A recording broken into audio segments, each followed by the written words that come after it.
So we are in week number 8 of our study on church history. So glad you're here. Thank you, Eric. My pleasure. So glad that you're here.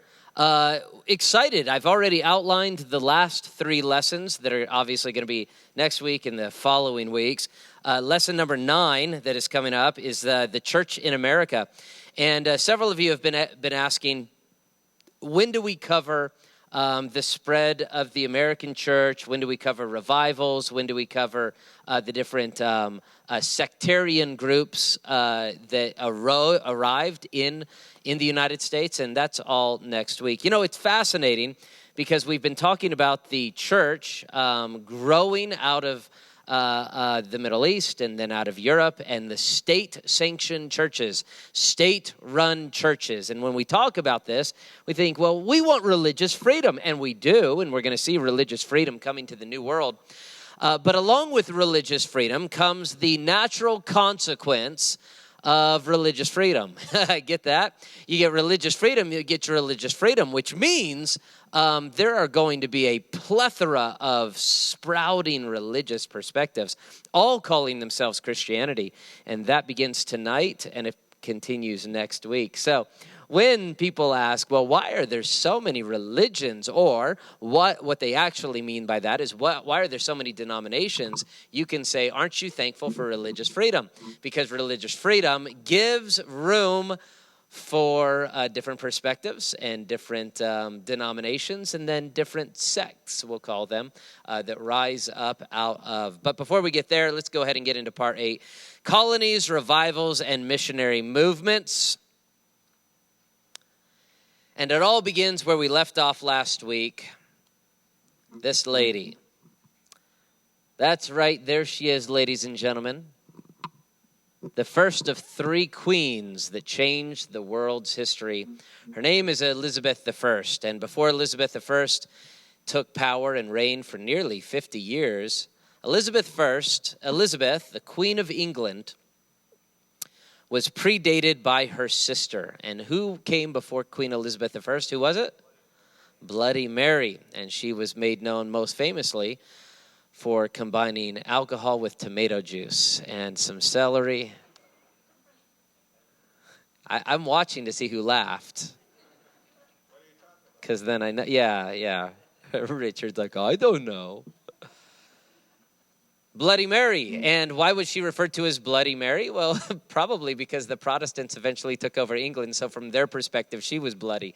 But in reality, the Protestants and the Catholics kept taking over the same countries, and guess what happens? When the Protestants take over, they kill the Catholics. When the Catholics take over, they kill the Protestants, vice versa, vice versa. So Bloody Mary was referred to as Bloody Mary because she persecuted Protestants. Now, before her was her little brother, Edward.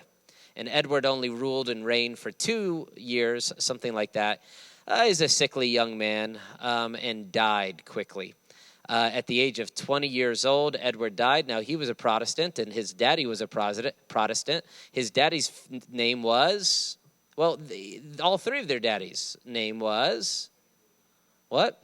Did you say Babe Ruth? He comes later. Oh, Henry VIII. Yes, Henry VIII. And Henry VIII was technically a Protestant. But you have to understand, the Reformation in England was more of a political revolution and more of a political reformation than it was a religious reformation. When you have a reformation in a country begin because the monarch wants to get a divorce, you understand this has not a lot to do with religious students in the library studying what does the Bible say. And so when Anglicanism, or the Church of England, was truly established, and the Archbishop of Canterbury was established as the new pope for Anglicanism, this was a political movement.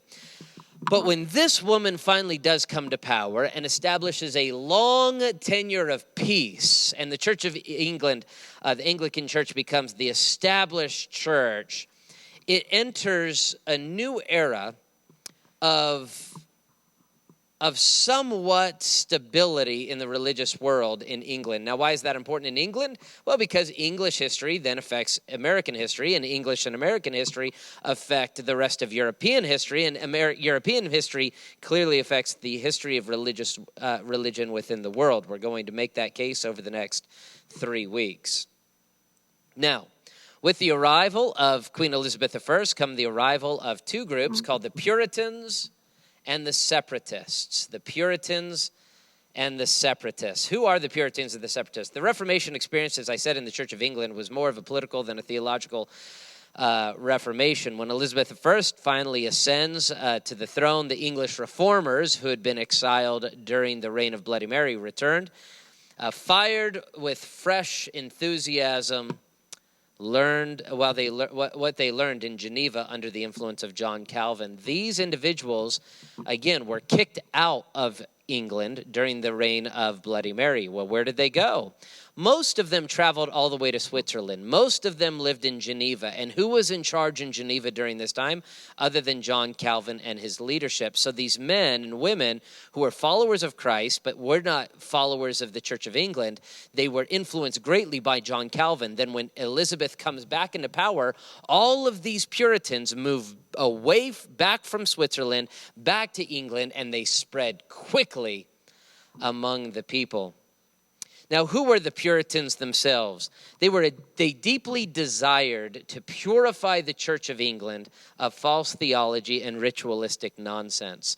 There are two groups that would not participate really in Anglicanism or the Church of England. Those two groups were the Puritans and the Separatists. The Puritans wanted to purify the church. The Separatists wanted to what? Can you guess? Separate from the church. The Puritans were like, don't throw away the baby with the bathwater. If we just fight for the truth of our theology, then we can change the Anglican church eventually. They were called the Puritans, trying to purify the Anglican church.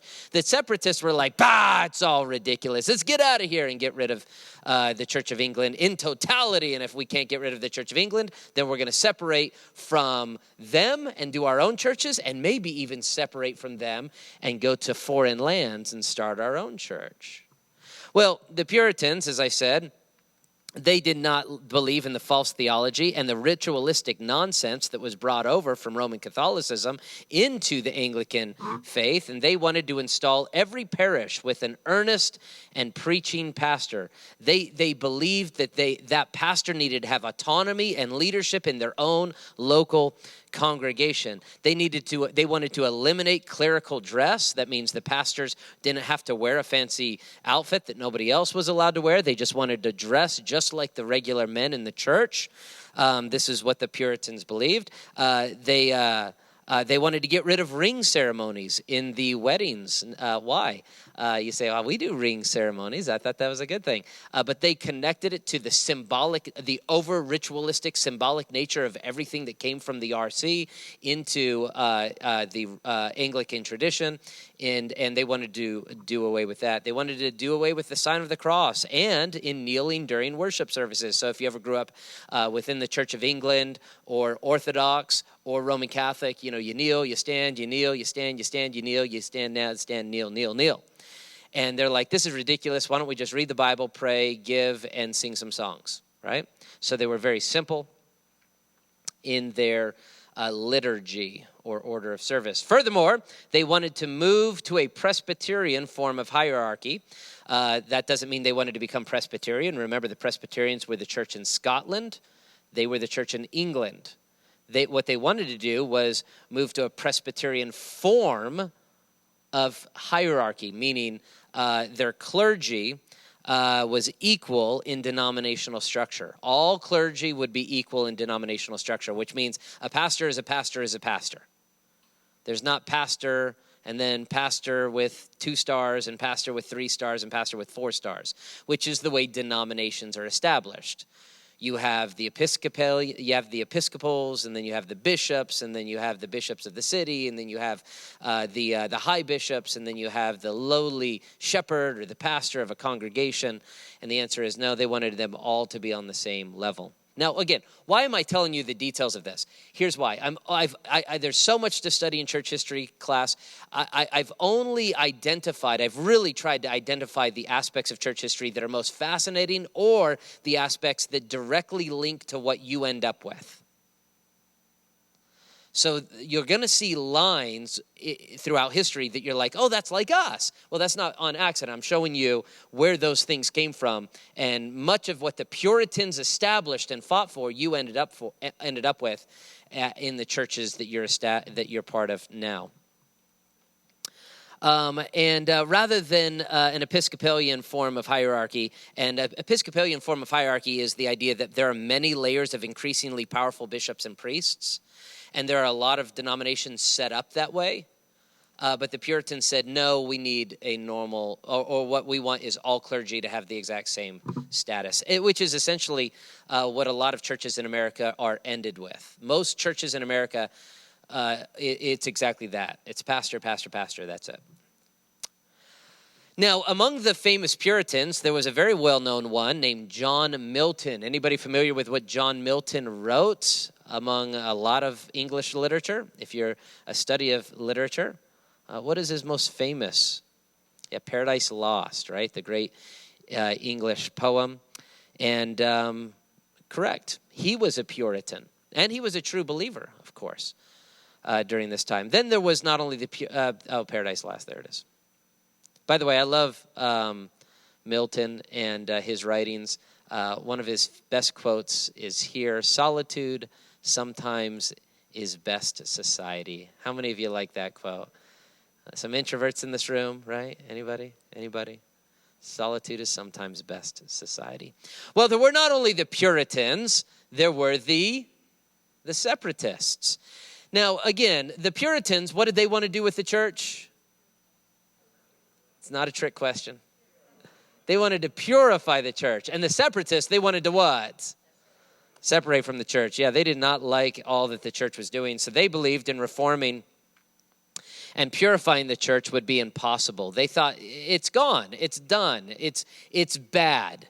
Look, when the head of the church is the king who kills his wives, it's not going to get any better. So let's just get rid of the church entirely. And so they had a perspective. You say, who was right, the Puritans or the Separatists? I mean, I'm neither one really at this point. I'm studying it as a student of history. And there were good people in both avenues. But the Separatists, this is what they wanted. They insisted on separation from all denominations and hierarchical structures. Well, with that statement, you might see where I tend to lean. I'm maybe more of a historical separatist because I don't like denominational structure. Our church itself, as you can tell, is a hierarchy-free church. We're an autonomous, independent church. There's no outside denomination that's in charge of us. So historically, I kind of tend to understand the Separatists more than the Puritans. Sure, that's kind of where I would lean. But again, historically speaking, they were both good groups of believers. They insisted on separation from all denominations and hierarchical structures, complete independence for every local church. And they were called, here's a word for church historians, they were called Congregationalists. Anybody here from the Northeast part of America? Okay. There are a lot of Congregationalist churches still around to this day. Congregationalism was a form of church government as well as actual denomination. And it was very popular for the next 200 years, the Congregationalists. Now, Congregationalism, what does that mean? What do you think that means? What do you think it means? Well, it means that the congregation is in charge of the church. The congregation owns the church building. The congregation is in charge of the church. The congregation chooses the pastor. The congregation can fire the pastor. This church is a Baptistic church, and Baptistic churches are all Congregationalists, which means the church is not owned by an outside organization. The church is not owned by the pastor. Oftentimes we'll get like little 7 or 8-year-olds, they're like, your church, they think I own the church. Some of them think I live in the back somewhere, right? And I don't. I neither live here nor do I own the church. The church people own this church. I'm a member of the church, and you are a member of the church. You own this church. You're in charge of this church. And the pastor comes and goes by your decision. You hire them, you fire them. You say, you can't be fired. I literally, according to our documents, because our church is written as a congregationalist Baptistic church, it means you're in charge, which means with a certain vote, you can vote out the pastor. You say, what is the vote? Don't ask that question. Let's move on.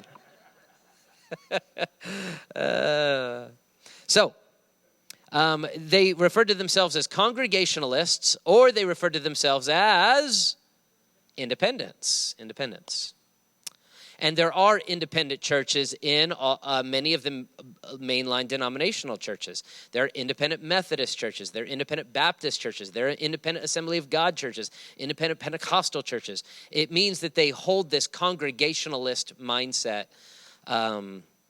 seriously. Among the famous Separatists, there was a man named John Bunyan. And he was named John Bunyan because of what happened to his feet. It was because of the Bunyan. Thank you. Look, guys, we're talking about some old history. I got to keep it light with some dad jokes, right? All right. John Bunyan was known well because he was a preacher outside. You say, why is he preaching outside under this tree? Because he was a separatist. A separatist from what? The Church of England. The Church of England met indoors. So was he allowed to preach indoors? No, because he was not part of them. And so he would go preach outside. But he was a great preacher, and he would gather large crowds. And the Church of England priests hated him because his crowds outside under a tree were much larger than the crowds inside in the beautiful cathedrals. And so John Bunyan was known for this. And they took him, and what do you think they did with him? They threw him in prison. And for 12 years, John Bunyan, the separatist, was in prison in England, praying. And what else did he do? He wrote books. And what did he write?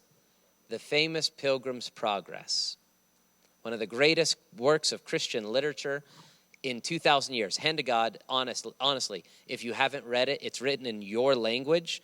So read Pilgrim's Progress. It's not a long read, and it's not a theological treatise like some of the Puritans would write.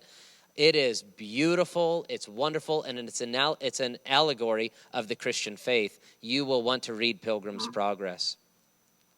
So we're talking about the Puritans and the Separatists. Yes, we are. Now, let's move on to the American colonies. You say, why do we bring the American colonies into this conversation? Well, because the American colonies were made up of Puritans and Separatists. Any Americans in the room? Your forefathers were, politically speaking, the Puritans and the Separatists. Interesting. Now, Jamestown, this is Jamestown, artist rendering of Jamestown, 1607. This was a group of separatist Congregationalists who moved to Amsterdam and then to the New World. So Amsterdam keeps coming up in Christian history. Why? Because Amsterdam was a place, still is, known for basically libertarian mindset. Freedom, do whatever you want, right? Anytime you want. Everything is free. Well, that has its negative side effects, I guess. But it also, I'm a libertarian at heart. So when I say I guess, it is what it is. Like, I'm just like, you do whatever you want to do. I'll do whatever I want to do. Leave me alone and give me my religious freedom. So Amsterdam was always that way. The Netherlands had always been that way. And so when people got in trouble in Germany, or people got in trouble in England religiously, or people got in trouble all throughout Europe with their religious perspectives, they moved to Amsterdam and they established churches. Unfortunately, Amsterdam was free for religion, but it was free for everything else. So when the Puritans got there, they're like, yeah, it's kind of bad here. And they're like, well, bad, what do you mean by bad? They're like, what you just said, that's bad. So because of the worldly influences, according to their own writings, the Puritans, they loved the religious freedom, but also Amsterdam was a pretty wild place. They're like, well, where could we go? And so then they began to say, well, what about the New World? And the New World had begun to have explorers go, but no permanent settlements had really thrived there. And so this one group from England to Amsterdam eventually said, well, let's just go to the New World, and they established Jamestown in 1607. 13 years later, there would be another group of separatists who leave England, and they establish Plymouth Plantation, 1620, under William Bradford, the governor. Again, Anglican separatists. They refer to themselves as what? Pilgrims. Pilgrims, interestingly enough. And as these pilgrims arrive in the new land, they establish religious freedom, and they survive. They survive. That's what's most fascinating about Plymouth. Well, there's a lot of things, but we don't have time to discuss it. Let me just stop and say, were they perfect people? Of course they were not perfect people. Puritans were not perfect people. One of the most famous Puritans was a man named Jonathan Edwards. And we're going to, I think, talk about him a little bit next week. Jonathan Edwards was a powerful preacher, but also a slave owner. And historically has been placed as one. Now, not all Puritans were slave owners, and not all slave owners were Puritans. But nonetheless, there were Puritans who were slave owners. Some of the Puritans were abolitionists. We're going to study among those today by the end of the lesson. But it must be mentioned. Both the good and the bad of history must be pointed out. They were God-fearing people, believers in Jesus Christ, and they brought Christianity to the New World. In 1629, Massachusetts Bay Colony was established not by separatists, but by Puritans. They were loyal to the Church of England. Now let me ask you, practically speaking, between the separatist colonies and the Puritan colonies, which colonies do you think were going to naturally thrive more, survive, and become wealthy? Which ones do you think? The Puritans. Why? 50-50 guess? Why do you think? Why? Because they had the Church of England backing them. And if they had the Church of England backing them, who else did they have backing them? England. Because there's no separation of church and state. So if the Church of England is backing the Puritans, even though they wanted to purify and they were kind of cranky and they're always yelling about all the things they didn't like, they still had English backing, which means they had money and better ships and better soldiers, and they had everything. And so one of the reasons when you look at the history of like Jamestown or like Plymouth, and you're like, man, there was a lot of suffering and starvation and all these things, and then the Native Americans came and helped them, and they had a big Thanksgiving feast because half of them died. Like, what's the deal? The answer is they were separatists. And that's why Massachusetts Bay Colony was thriving, and why Salem became what Salem became, like a hotbed of growth and power and strength, you see. So there's reasons behind it. Now, the Puritans established education. They were very big on education at the child level, at the high school level, and then obviously at the college level. And that's why they established the first Christian college in America, Harvard University, only 7 years after the establishment of the Massachusetts Bay Colony. Harvard University was established as a Christian university for the purpose of training the clergy that could then go forward and evangelize as missionaries the native population. But Harvard University, there it is, the establishment. And then in 1701, some 65 years later, the establishment of Yale University, again, as a ministerial college. So, the Puritans and the Separatists. So I'm going to break this up a little bit. No, I'm not. I forgot. We're on YouTube. Okay, we're going to do YouTube and then do Q&A, all right? So if you have questions, write them here because we're going to shift gears a little bit, okay? All right, let's move on. Let's talk about the Baptists. Okay, we got a Baptist among us. Very good. The Baptists. Okay. Baptist history begins with Congregationalist history, as I've already indicated. And that all begins with a man named Robert Brown in 1581. He was, and I refer to him as the Congregationalist. Now, what is a Congregationalist? They believe that each local church is self-governing. that each church chooses its own pastors, elders, teachers, and deacons. Churches have no authority over one another. My church can't tell your church what to do. Your church can't tell my church what to do. It is desirable that they occasionally hold assemblies in which the autonomous churches are all represented. It's good for the pastors to get together for pastors' meetings. It's good for the churches to get together for big revival events, but it's not necessary for the establishment of the kingdom. Now, this is not a novel concept. It's not a new concept. There have always been independent churches throughout church history. Most of them didn't survive very long because the state-run churches killed them and but nonetheless, they have been throughout church history. This is the first rise of the autonomous churches that begin to take root deeply throughout Europe and throughout the Americas. Most fled England to Amsterdam to find religious freedom, and that's why it is from Amsterdam you see the Congregationalist movement spread throughout the world. Robert Brown gives way to a man named John Smith, or Smythe if you prefer. He established the First Baptist Church of England. He was Reformed in theology, meaning he had the mindset of the Reformation in his mind.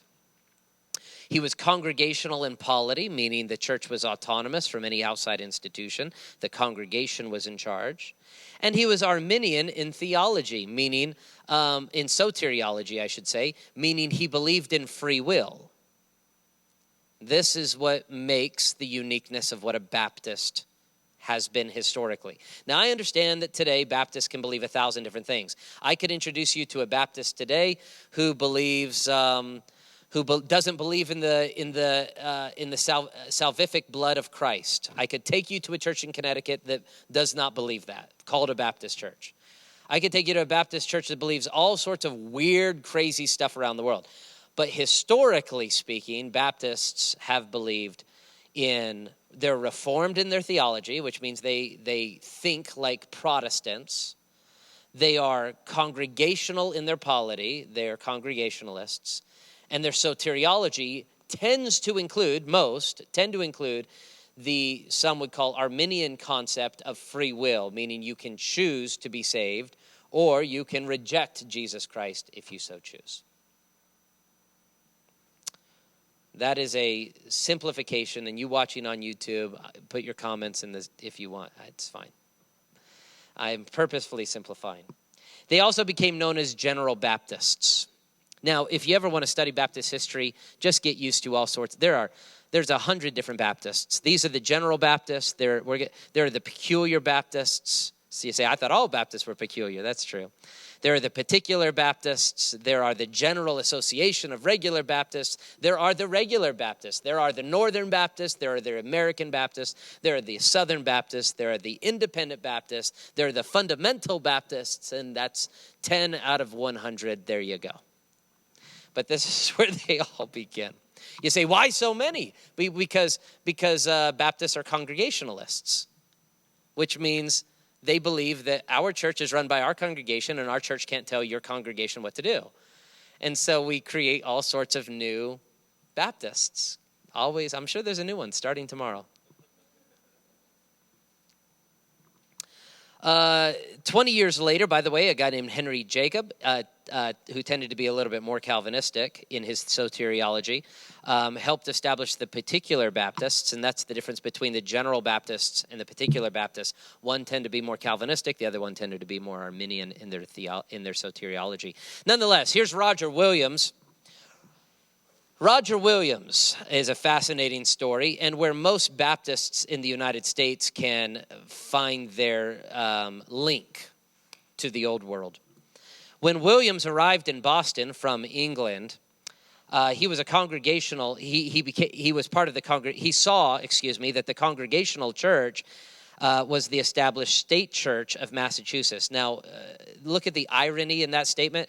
The established state church of Massachusetts was Congregationalist. Nonetheless, in 1634, he served as the pastor of the Congregational Church in Salem. But after 2 years, he was kicked out of the colony for teaching separation of church and state. Again, I'm only trying to highlight the things that will affect where your church background arrives. So this man starts teaching separation of church and state in a state-sanctioned church. So he gets kicked out. And for 14 weeks, he wanders the forests in the dead of winter and was rescued by the Native Americans. Eventually, William settles and had many followers from Salem. Eventually, he settles and has many of the followers from Salem, Massachusetts, follow him to where he settles, and together they establish a city called Providence. Providence sounds like a Jesus type word, right? Or a Bible word, providence. Well, sure, because it was established by this Baptist pastor and his Baptist followers. One of his former followers who moves and finds him, Mr. Holland, moves to Providence and baptizes Roger Williams. In turn, Roger Williams baptizes Mr. Holland. Why? Because they were not only Congregationalists, they were Separatists, and they had never been baptized after their childhood infant baptism. So they believed that baptism came after salvation, not before salvation. And when they saw this in Scripture, they realized, well, I need to be rebaptized. So Mr. Holland's like, who are you going to get to baptize you? He's like, not an Anglican.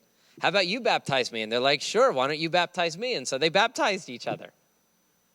And after they baptized each other and they established the city of Providence, Rhode Island, Providence, many of the other members moved there to Providence, and they established a Baptist church and a little town called Providence, and that's the beginning of the state of Rhode Island.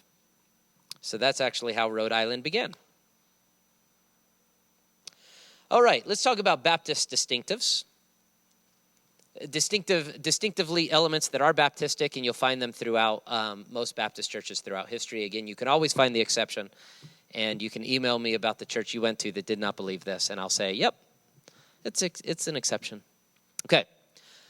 Biblical authority. Baptists believe in the Bible as the authority for all rule and faith and practice, which means it's the Bible that is the authority. If you can prove to me out of the Bible that something is not true, I'll believe what you say. If you can't prove to me out of the Bible it's true, then I'm not going to believe what you say. The church is going to believe whatever the Bible says, not what a pope says, not what a bishop says, not what the pastor says. The pastor doesn't decide what the Bible says. The Bible decides what the Bible says. Then we talk about it in small groups, and we talk about it and debate it. And what's very Baptistic is when you disagree with what the pastor says about the Bible, is to go and tell the pastor, I don't think that's what the Bible says. And then you talk about it.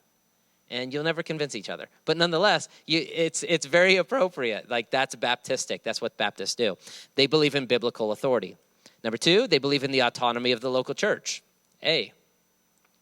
Our church is independent. Our church is autonomous. Now you say, well, there are Baptist denominations. Well, technically, there are no Baptist denominations. We use the term, but all Baptists, if they're a part of a collective, they're referred to as conventions or conferences or collectives or fellowships. And the reason is because a denomination has hierarchy with different power structures. Baptists don't believe in that, and so they believe in autonomy, which means nobody can tell my church what to do. And nobody can tell our church what to do. They believe in priesthood of the believer, which means you don't need access to me to have access to God. You have direct access to God. You don't need a priest. You don't need a bishop. You don't need an episcopal leader. You don't need an imam. You don't need a rabbi. You have Jesus. Jesus is the priest, and you have a priesthood between you and Christ. We believe in individual soul liberty, which means you have complete right to believe whatever you want to believe individually between you and God. Individual soul liberty means I can't force you to believe anything. I would never want to force you to believe anything. I want you to come to conclusions on your own with whatever you believe about what you believe. You say, don't all Christians believe that? No, that's what we've been studying. It doesn't just come from the RC. It comes from all the Protestants that follow. The answer is, if you don't believe what I believe, I will burn you. I will burn you, right? And that's a problem. Yeah, this is a problem. How are you going to find somebody who's a true convert if the answer is believe or die? And the answer is, well, okay, well, that's not a true convert. They believe, letter S, in saved, baptized church membership, meaning if you're going to be a member of the church, you have to give a believable testimony of faith, and you have to be a baptized believer post-conversion, after your conversion. Universal among Baptists is that they rebaptize people who have not been baptized properly. That means if they were baptized as an infant, doesn't count, bluntly. If you're baptized by somebody who is a false teacher, doesn't count. So baptism. That's why in a Baptist church you have to have a baptistry, right? Letter T, 2 offices. We don't believe in 12 offices. We believe in 2 offices. We believe there's a pastors and deacons. Why do we believe that? Because the Bible only talks about pastors and deacons. You say, what about apostles? The Bible does talk about apostles, but according to the Bible, the apostles had to be, according to the book of Acts, apostles had to be personally trained by Jesus Christ. And he hasn't physically been around for a very long time. And so the apostles trained pastors, and pastors passed down to other pastors. And then lastly, Baptists believe in separation of church and state. We're going to talk a lot about that next week, but separation of church and state. That means the church should stay out of the state should stay out of the church's business, and the organizational church should stay out of the state's business. Now, some have interpreted that to mean that if you are a member of a church, then you're not allowed to be involved in politics. That is not the historic perspective of a Baptist. The historic perspective of the Baptist is that there should be no state-sanctioned churches where the state tells the church what to do, and that there is a state-sanctioned church where the church is in charge of the state, picking whoever the next king or emperor is. Both of those are terrible to a Baptistic mindset. You say, I believe that. Well, maybe you're Baptist. But nonetheless, no state-run churches. They don't tell us what to do, and we do not rule over the state. Baptist distinctives. Okay, now let's move on to missionary movements. If you have questions under that third thought, I know they seem disconjointed. You're going to see how all 3 of these lead into next week's conversation. Third conversation, world missions. The missionary movement that sprouted in Europe and then really thrived in the United States really began to take root in the 18th and 19th century, the 17 and 1800s. I'm going to point out just a few of those missionaries in the missionary movement, and then we'll go to Q&A. First of all, Philip Spener. Philip Spener believed in something that he referred to as the true Christian life. And as he taught, he established what many would refer to as pietism. Pietism, incredibly important within the Lutheran tradition. Anybody from a Lutheran background? Okay. Anybody from the Midwest? Then you are from a Lutheran background. All right, no, not true. Okay. Pietism was the spiritualistic revival movement that took place inside of Lutheranism that eventually spread to things like what we understand as the Missouri Synod to this day, if you have Lutheran connections. Philip Spener was a Lutheran minister of the 1660s that emphasized personal conversion to Christ. Even to this day within Lutheranism, there is a divide on this issue. There are those who believe that you are a Christian because you are born a Lutheran and you went through confirmation and you were baptized, so you're a Christian. And there are those who say, no, you're not truly a Christian until you personally have a moment of personal conversion. Even if you've never heard the term pietist and you believe in personal, individual moment of conversion, you are connected to pietism. Individual dedication of the life of a disciple is essential to the pietist.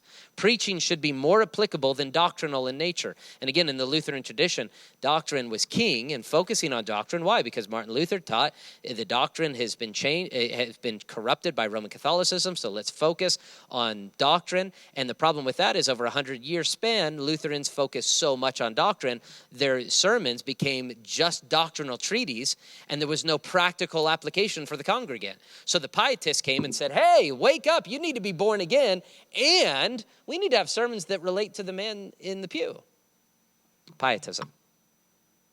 Again, I'm just touching on the things that eventually touch what your church becomes.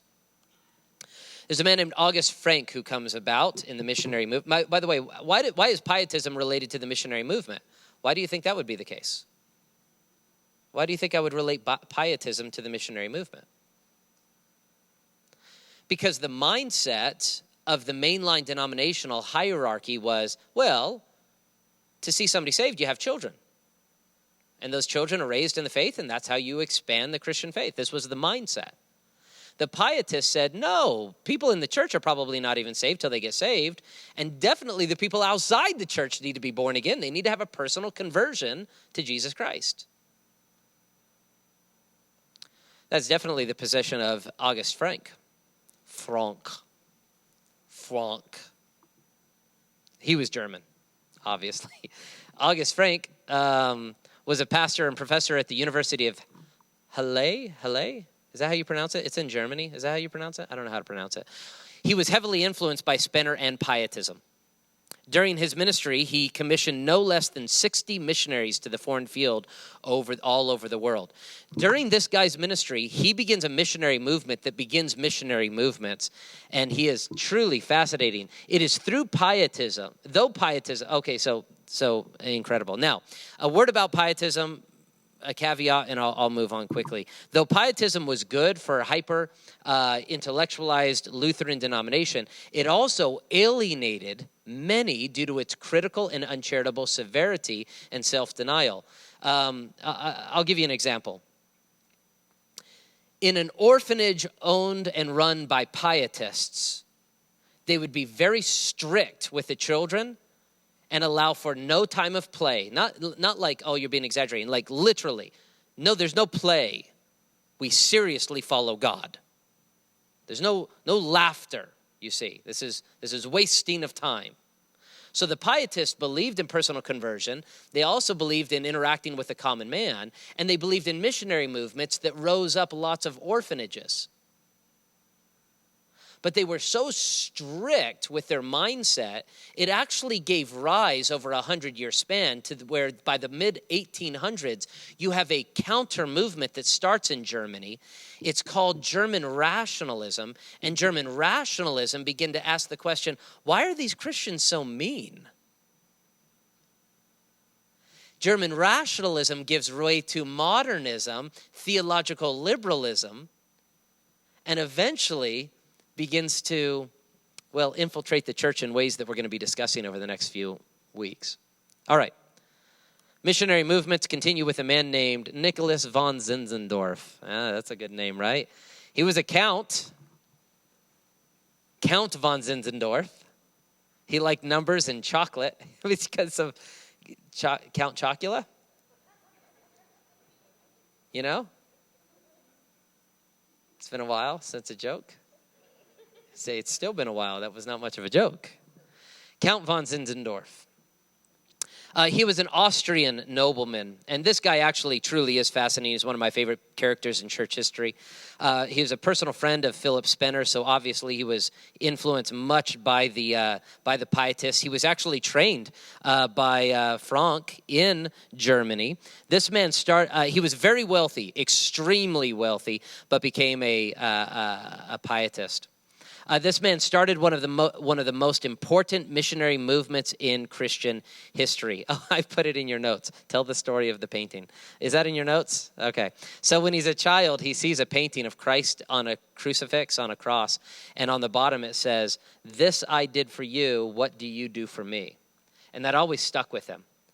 Later on, he was personally converted. He was born again, became a follower of Jesus Christ, and he ends up giving his entire fortune to the church, but he did it wisely. Instead of just giving it to the Austrian church and they wasted it away, he ends up turning his entire estate into a missionary sending agency.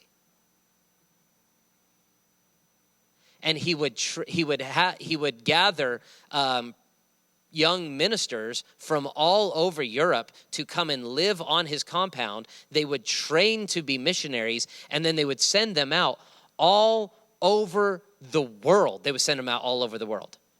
And his missionary philosophy was unique because during this time, and much later even, there was a colonialist mindset of missionary work, which meant the missionary went in and they tried to establish whatever nation they came from. You need to be English, like we're English. You need to wear powdered wigs, which was stupid. And now that you're wearing a powdered wig, let's tell you about Jesus. And there was this conflation of colonialism and missionary work that was really bad. Count von Zinzendorf, on the other hand, said, no, you go in there and you live among the people. You look like the people, you dress like the people, you eat like the people, you live like. So he had individuals who literally became slaves and sold themselves into slavery to minister among the slaves around the world. Fascinating man. This is a man you're going to meet in heaven one day. Anyway, his estate is outside of Dresden. You can visit it to this day, actually. He said this, by the way, I love his quote. I have but one passion. It is he alone. The world is the field, and the field is the world. And henceforth, that country shall be my home, where I can be most used in winning souls for Christ. He always desired to go out and be a missionary himself, but instead God, and he did travel as a missionary, but instead God called him to establish his home. By the way, you can visit it. Like I said, it's outside of Dresden to this day. And they trained missionaries here for years, and wow. One of his followers were named the Moravians. So you can find Moravian churches all over the world today, literally referred to. Up in the Midwest, there are many Moravians that are still there to this day. It's not a large denomination anymore. Most of them have become non-denominational or Baptist because of the Baptist growth in America. All right, that leads us to the Roman Catholic missionaries. Chief among them, Francis Xavier, who entered India, Japan, and later China as the first modern Christian missionary. He led and created the Jesuits, who were really the propagators of the Catholic religion around the world. Fascinating stories. They went obviously through Spain.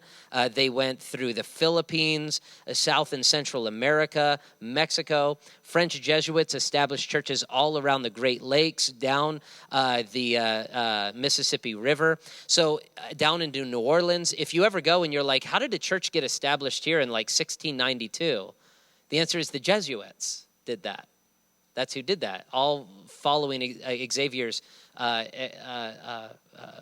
focus. They were martyred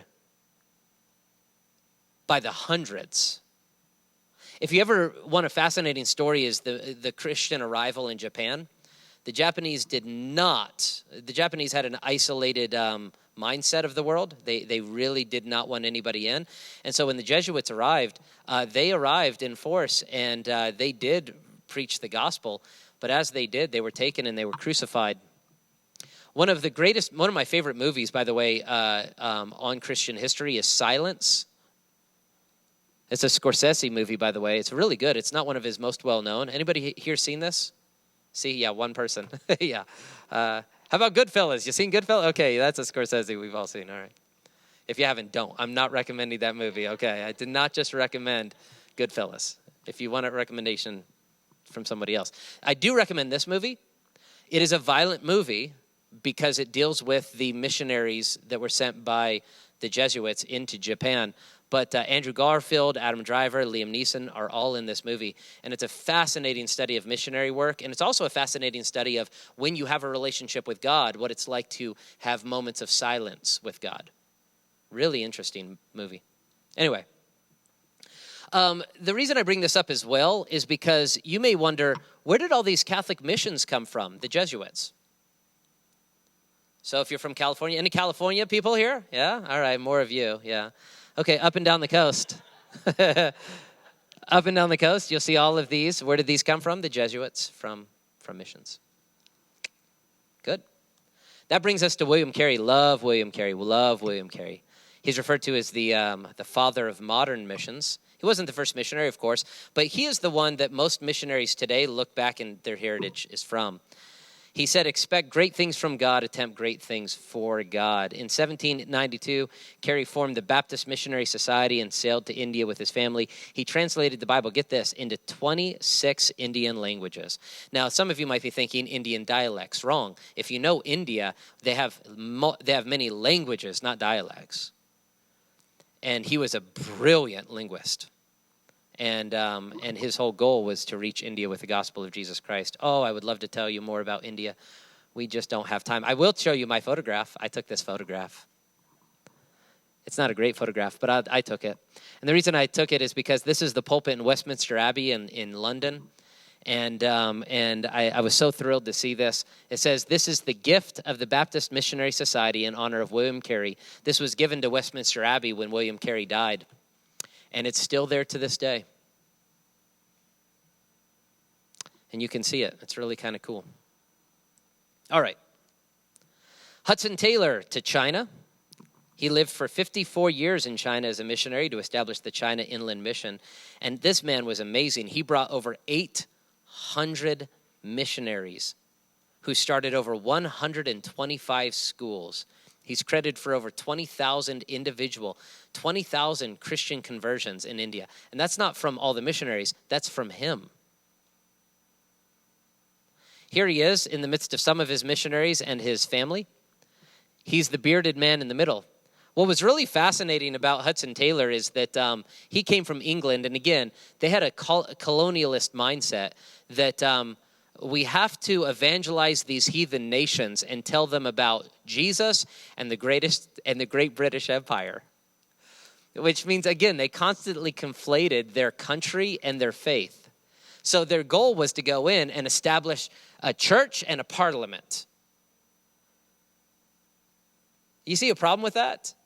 Not every culture is the same. Not every culture needs to have a parliament. Not every culture needs to have white-wigged individuals judging the way. So it watered down the gospel message as they advanced the gospel. By the way, the biggest fight against missionary work throughout Christian history has been a valid argument against a secularist who says all you're trying to do is colonial, establish colonies. And the answer is no. True missionaries like Hudson Taylor were there to bring the gospel of Jesus Christ, allow the gospel of Jesus Christ to affect that culture, and then that culture in and of itself will change based upon the gospel of Jesus Christ, based upon the cultural idiosyncrasies of that specific society. So anyway, that's a whole conversation about missions. What made him interesting is that he did have the philosophy of go in, eat what they ate, live how they live, don't build a house like you had in England, live the way the Chinese lived. And so he would dress in Chinese garb, in Chinese clothing. He grew out his hair with a big ponytail, shaved the top, grew it out in the style of the day. And then when he would go back to England, he would just look that way. And he was mocked terribly by the other missionaries and churches and pastors, and because he looked worldly. Interesting. David Brainerd was a missionary to the Native Americans. Man, I just don't have time to talk about all these guys. A fascinating missionary. And then there was David Livingstone. David Livingstone, famous Victorian hero of the British people, gave his life reaching Africa.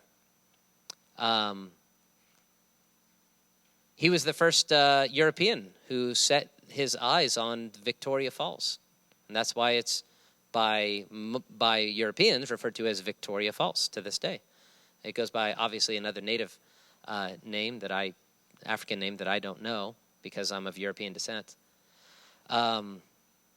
But nonetheless, he was not just a missionary. He was a great explorer, and he became very famous in England. He was a strong abolitionist. In fact, it's actually stated by many historians that the primary reason he went to Africa was to win the people to Jesus Christ and to abolish slavery. You say, how was he abolishing slavery?